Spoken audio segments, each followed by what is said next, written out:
じゃあゾロ、ほんとどうしちゃったんだろう。もしかしてやりすぎた？ Who? You? Nah, nah, nah, nah, yes. Nah, nah, nah, yeah.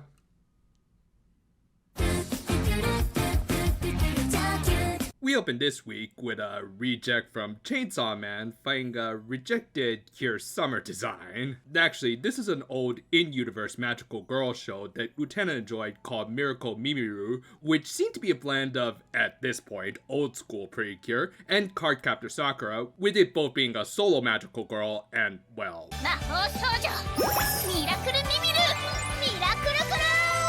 Yep, that's Sakura Tange, now with a much more narrow voice these days than Kinomoto, and appropriately, her fairy partner was voiced by Aya Hisakawa, who on top of playing Carol, also voiced Yuri Tsukage, and kind of ironically for this episode, the OG blue magical girl Ami Mizuno, aka Sailor Mercury. And I'm guessing, in universe, the studio mostly put their budget into the voiced actors, because it clearly didn't go to the animators, who just pressed Ctrl-C and V a lot. Regardless of the purposely cheap animation, this is also meant to establish the roots of Utena's love for magical girls, with her being a classic admirer of both the aesthetics of CCS and the unbreakable spirit of Precure, in spite of constantly being pushed back against. And yet, in the case of Sayo, she arguably only had one of those aspects down, and I've also heard some people don't really care for her design. And to really highlight this, Utena did a brief recap of each of the Tresmagia's major traits.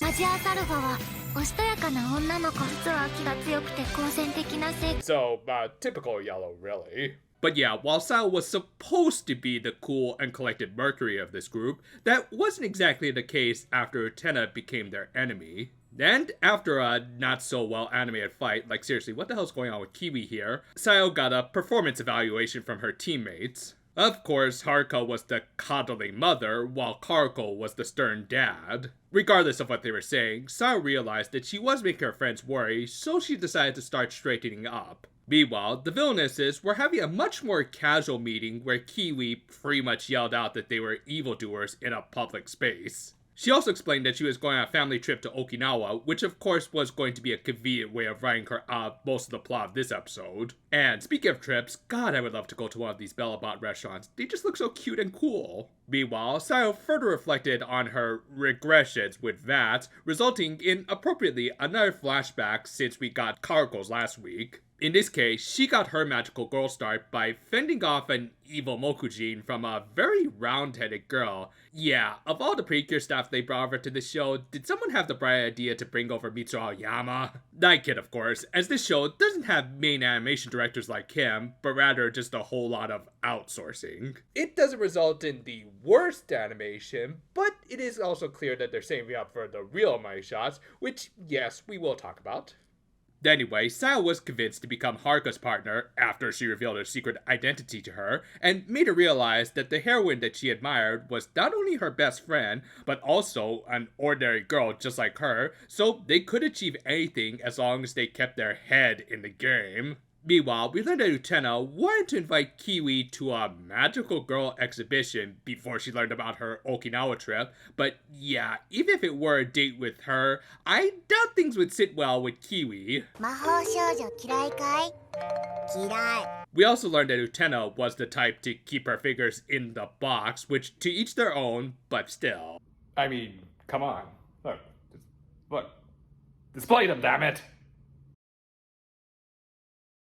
Anyway, at the exhibition, she ended up running into Sayo when she helped her out against some line cutters. The two ended up going in separately, though both were able to take in some pretty awesome displays, which included some animation cells from the aforementioned Miracle Mimiru, and recreations of actual magical girls, which, yeah, in this world, would this make this like a Justice League museum? And no, we're not going to use any clips from that awful game. But yeah, this was some interesting low-key world building to really show how much influence magical girls like the Tresmagia had on this world, with how much they inspired people like Utena, and how well it could be monetized to those same suckers, I mean people. It also makes me wonder how much Mimiru was based off of real-life events, and if they were, that'd just be extra salt in the wound for the fallen off Sayo.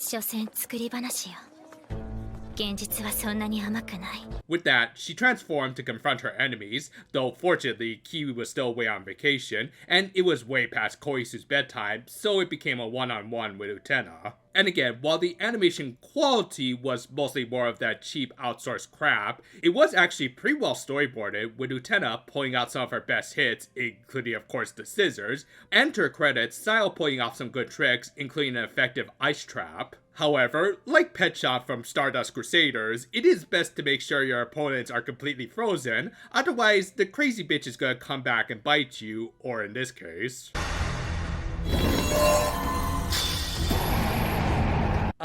Mommy, why does this panda smell funny?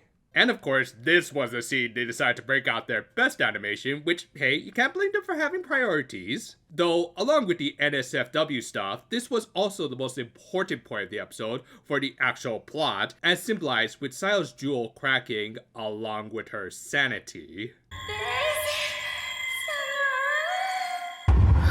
In this moment, Sayo Minakami had thrown away any pride or dignity that she had as a warrior of justice, and instead only wanted to be a lowly pig that sought nothing but cheap sexual gratification. So, how do you think the magical girl-obsessed Utena took this?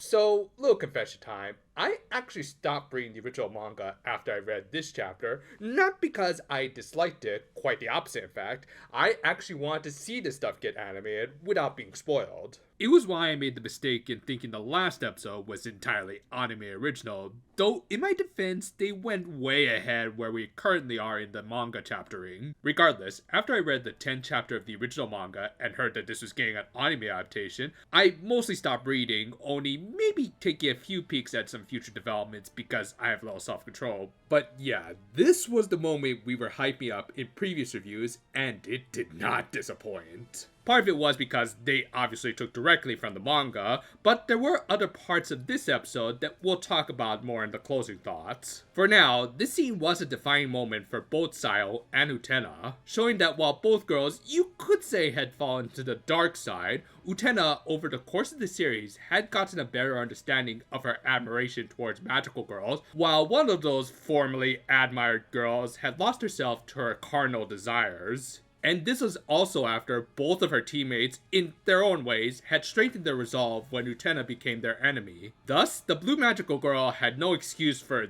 this other than that she was a failure, which Utena rightfully called her out on.